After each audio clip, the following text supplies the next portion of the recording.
It's with grave sadness that I have to report that the Fantastic Beasts sequel has not gone down fantastically with the critics. That's not the joke we need right now, I'm so sorry. But bad jokes can't get around the fact that a rotten score on Rotten Tomatoes is not ideal. This should be $1 billion movie. It unifies two major fan bases by closing the gap in the wizarding world, and while it probably will still make an inordinate amount of money thanks to fans, the critical reception still matters for the studio not wanting to start out on the back foot. Even with the acknowledgement of the great effects, some great individual performances, and a good story twist, reviews haven't been glowing. But what did they specifically hate? And yes, this is only what the reviews are saying, so please don't whack the messenger, me, with a killing curse. This doesn't mean we won't all enjoy it when it comes out in theaters. But anyway, I'm Josh from WhatCulture.com, and this is what the critics hated about Fantastic Beasts 2. Number 7. There's too much subplot. The difficulty with any sequel, but particularly one already deeply entrenched in a universe as rich as the lore of Fantastic Beasts' Wizarding World, is that there's very much an expectation of escalation. Hell, Warner Brothers have already set that expectation themselves by running before they could even wipe their own bum and announcing multiple sequels and then hinting at some of the story details we'll see further down the line. Consequently, how these grand plans would compromise the first film's tighter structure and successful self-contained story became one of the biggest questions around the crimes of Grindelwald. Unfortunately, the studio seems to have thought that it was necessary to stuff as much story as possible to dial things up and transform this into a proper cinematic universe.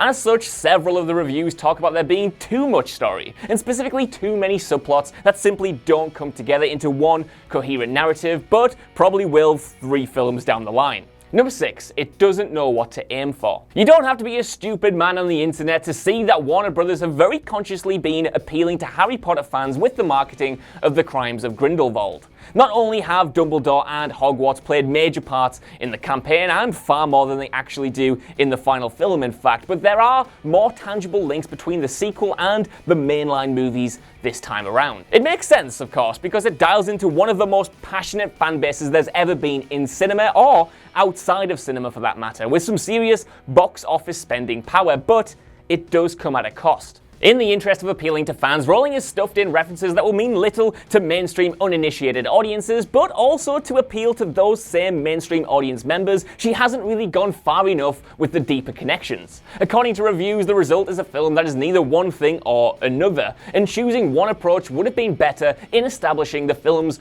overall identity. Number 5, the magic just isn't quite there. You can identify the biggest gripes of the Crimes of Grindelwald reviews fairly easily, but there's also the tangible sense that critics simply don't feel the Harry Potter magic in this sequel. And yeah, it's unfortunate and slightly frustrating that this film will be held up against the Potter flicks, I know, but when they've clearly worked so hard this time around to draw the films closer together, the parallels will inevitably present themselves far more obviously. The result of that closer proximity seems to be that critics just aren't as clear on the film's identity and simply don't feel the same way that they did about the Potter movies. There's even a sense that this film is trying too hard to capture that magic and it comes off as incessant. It could go either way then. If you're entrenched in this world, then just hearing parts of that original score could get you going, or it might make it all the more obvious that the spark just isn't there. Number 4, it's cluttered and clumsy. As part of the studio's decision to double stuff the film with story, it turns out that there's just too many characters in The Crimes of Grindelwald, at least in the critics' opinion. Now, this wasn't so much of an issue with the Harry Potter films, which had a butt-ton of wizards, muggles, and giant snake monsters, but when combined with too many pointless or distracting subplots, there's apparently an overall lack of focus that ends up being pretty fatal. More than one review talks about not really understanding character dynamics, or at least not caring about them, and there are questions over the motivation to include so many characters. Again, it could just be another sign of the sequel being too bloated. Number 3, it's looking too far ahead.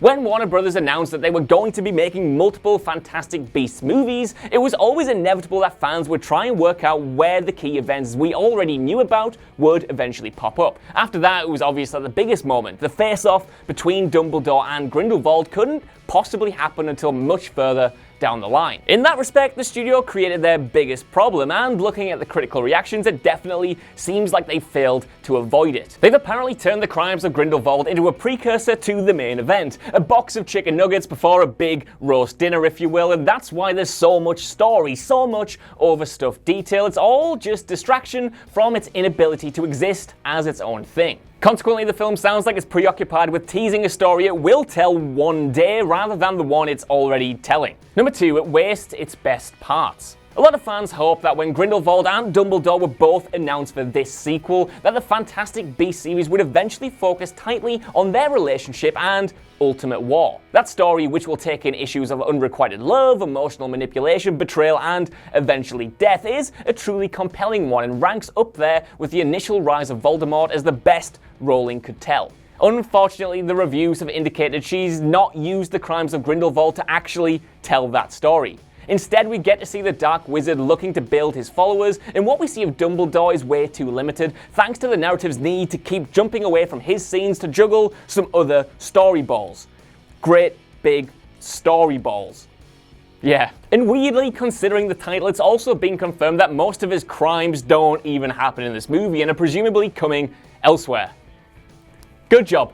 Yeah, good job. Number 1. Newt is not an interesting enough hero. J.K. Rowling went to pretty extreme lengths to make sure that almost everybody in the original Harry Potter series was complex and capable of existing at multiple points on the moral spectrum at the same time. Harry Potter himself was defined by flirtations with darkness, and even the most heroic figures, Dumbledore, Ron, Lupin, Sirius, were in some way marked by bad behavior or a dark secret. It's pretty much one of the pillars of how that series is written. Unfortunately, critics have pointed out that Newt simply isn't that sort of hero. Perhaps because he doesn't have the necessary space to show that same sort of complexity as Potter did in his movies, Newt comes across as more one-dimensional and simply less interesting. He lacks depth, intrigue, and the pillars that Rowling usually builds into her characters. Also, Eddie Redmayne just can't play it bad. I mean, look at his stupid, lovable face, and that one time he tried to do it with Jupiter Ascending. It just wasn't good. Newt's still apparently charming, don't get me wrong, but that doesn't have seemed to be enough for the critics who wanted more from the good-natured hero. So this is what the reviews for the crimes of Grindelwald have said so far. Are you a bit disheartened, or were you expecting this from the get-go, or do you not even care and just want to see it fresh? Either way, could you let us know down in the comments below, and give us a like, share, subscribe, and head over to whatculture.com for more list news like this every single day. Even if you don't though, I've been Josh, you've been watching What Culture, and I'll see you soon. Please don't give me the killing curse. Don't do it. Don't do it. Don't you do it.